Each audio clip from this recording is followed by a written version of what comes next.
Assalamualaikum warahmatullahi wabarakatuh. Perkenalkan, nama saya Andika Andrew, NIM saya 1872000049 dari Pendidikan Ekonomi semester 4 Fakultas Ilmu Pendidikan Universitas Pancasakti Bekasi. Di sini saya akan memenuhi tugas UTS saya dengan mata kuliah Media Pembelajaran Ekonomi dengan dosen pengampu Dr. Supriyadi STP MPD dengan tema Perkembangan Ilmu Ekonomi Makro.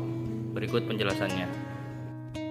Baik, yang pertama ada teori ekonomi klasik. Adalah pemikiran tentang keadaan ekonomi yang benar-benar didesak oleh keadaan masyarakat zamannya dan kemudian berusaha menyusun teori ekonomi yang dapat menolong memberikan jawabannya. Tokoh-tokohnya antara lain ada Adam Smith, David Ricardo, Thomas Robert Malthus, dan Karl Marx. Selanjutnya juga ada dasar filsafat mazhab klasik. Mazhab klasik yang dipelopori oleh Adam Smith. Prinsip utama dalam mazhab klasik adalah kepentingan pribadi, self-interest, dan semangat individualisme atau laissez-faire. Kepentingan pribadi merupakan kekuatan pendorong pertumbuhan ekonomi dan kekuatan yang mengatur kesejahteraannya sendiri. Berdasarkan prinsip tersebut, para penganut mazhab klasik percaya bahwa sistem ekonomi liberal atau sistem di mana setiap orang betul-betul bebas untuk melakukan kegiatan ekonomi apa saja bisa mencapai kesejahteraan masyarakat secara otomatis. Selanjutnya, sistem ekonomi liberal, di mana campur tangan pemerintah dalam kegiatan ekonomi sangat kecil atau dapat dianggap tidak ada. Menurut mazhab klasik dapat menjamin tercapainya pertama, tingkat kegiatan ekonomi nasional optimal atau full employment level of activity. Kedua, ada alokasi sumber daya, baik sumber daya alam maupun faktor-faktor produksi lainnya di dalam berbagai kegiatan ekonomi secara efisien. Selanjutnya ada pasar barang. Menurut kaum klasik, di pasar barang tidak mungkin akan kekurangan produksi atau kelebihan produksi dalam jangka waktu lama, sehingga selalu terjadi pasar bersih atau clearing market atau pasar dalam kondisi keseimbangan atau sering disebut equilibrium. Selanjutnya, jika ada pada suatu waktu terjadi kelebihan atau kekurangan produksi, maka mekanisme pasar akan secara otomatis mendorong kembali perekonomian tersebut pada kondisi di mana tingkat produksi total masyarakat atau penawaran agregat akan memenuhi permintaan total masyarakat secara tepat atau sering disebut full employment level of activity.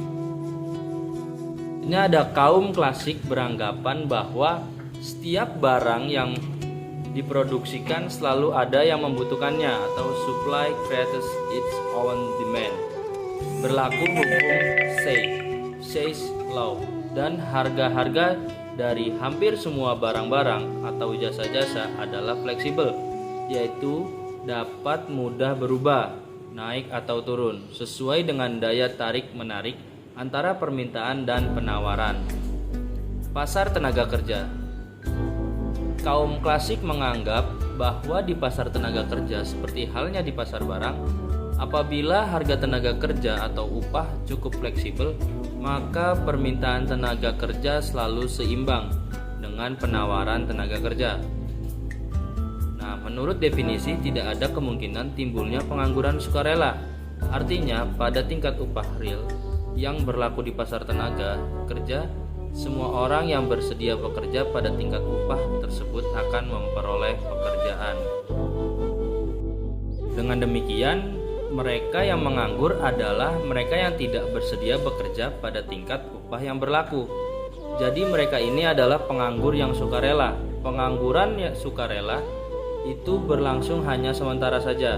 Sejalan dengan proses penyesuaian dalam pasar barang, pada saat jumlah barang berada pada posisi keseimbangan, maka posisi full employment tercapai kembali. Pada keadaan demikian, semua angkatan kerja dapat bekerja pada tingkat upah real yang lama. Selanjutnya ada pasar uang. Kaum klasik memiliki teori permintaan akan uang yang cukup terkenal, yaitu teori kuantitas. Teori kuantitas mengatakan bahwa masyarakat memerlukan uang tunai untuk keperluan transaksi tukar-menukar, seperti ada jual beli barang dan jasa. Bukan untuk tujuan lain menurut kaum klasik, karena uang tidak bisa menghasilkan apa-apa kecuali hanya untuk mempermudah transaksi. Maka uang yang diminta oleh masyarakat hanya sebanyak jumlah yang dibutuhkan oleh masyarakat untuk membiayai proses transaksi mereka. Jadi, semakin banyak transaksi yang dilakukan oleh masyarakat, semakin banyak pula uang tunai yang dibutuhkan oleh masyarakat tersebut. Nah, di sini juga ada volume transaksi. Tergantung volume barang atau jasa yang diproduksi masyarakat atau yang diukur dengan GDP real atau GDP pada harga konstan dan tingkat harga umum. Pasar luar negeri.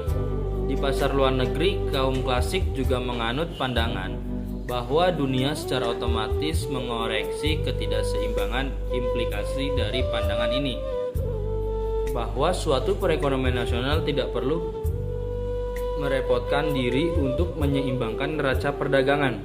Mereka dengan kebijakan khusus, asal saja pemerintah mau memakai salah satu dari sistem pembayaran luar negeri ini, seperti sistem standar emas atau sistem standar kertas dan kurs devis yang fleksibel.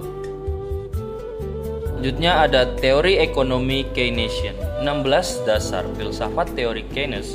Inti dari ideologi Keynesianisme adalah untuk mengatasi masalah krisis ekonomi. Pemerintah harus melakukan lebih banyak campur tangan secara aktif dalam mengendalikan perekonomian nasional, kegiatan produksi, atau pemilikan faktor-faktor produksi. Masih dapat dipercayakan pada swasta, tetapi pemerintah wajib melakukan kebijakan untuk mempengaruhi perekonomian di dalam negeri. Misalnya seperti dalam masa depresi, pemerintah harus bersedia melakukan kegiatan-kegiatan yang langsung dapat menyerap tenaga kerja yang tidak dapat bekerja pada swasta. Walaupun hal ini dapat menyebabkan defisit dalam anggaran belanja negara, dalam hal ini juga Keynes tidak percaya pada sistem liberalisme yang mengoreksi diri sendiri untuk kembali pada posisi full employment. Secara otomatis, full employment hanya dapat dicapai dengan tindakan-tindakan terencana, bukan datang dengan sendirinya. Nah, apa sih akibat dari ketidakseimbangan permintaan dengan penawaran ini terhadap perekonomian negara? Yaitu para produsen akan mengurangi jumlah produksi mereka pada tahun atau periode berikutnya. Artinya, output atau GDP akan berkurang pada tahun berikutnya. Bila output berkurang, maka dampaknya akan sangat serius terhadap variabel makro karena income, lapangan pekerjaan, konsumsi, investasi, dan seterusnya akan menurun akibat dari turunnya GDP dan income. Maka harga-harga akan turun karena turunnya permintaan akibat penurunan income. Selanjutnya juga ada pengertian ekonomi mikro di sini. Tidak hanya tentang ekonomi makro, di sini juga ada pengertian ekonomi mikro.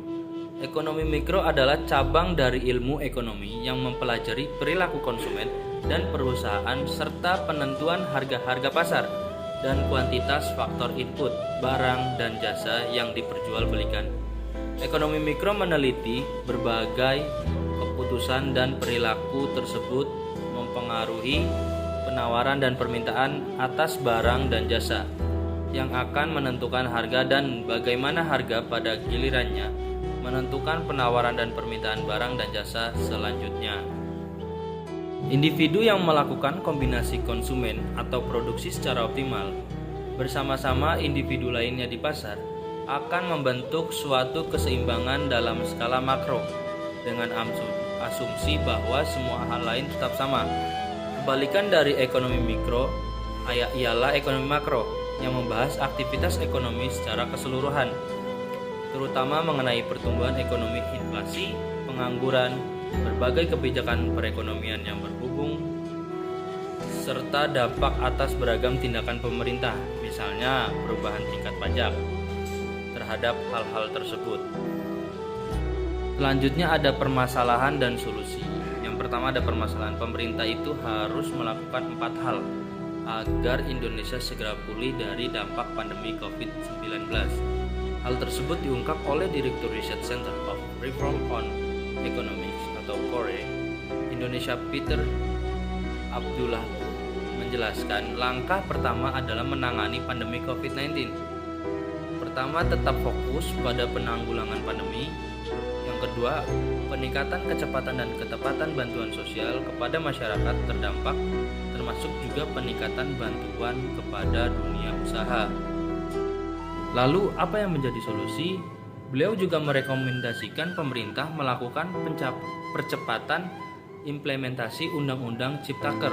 Selain itu, pemerintah juga diminta untuk meningkatkan konsistensi kebijakan, sebab salah satu kelemahan pemerintah adalah tidak konsisten atau tidak cukup baik ke investor.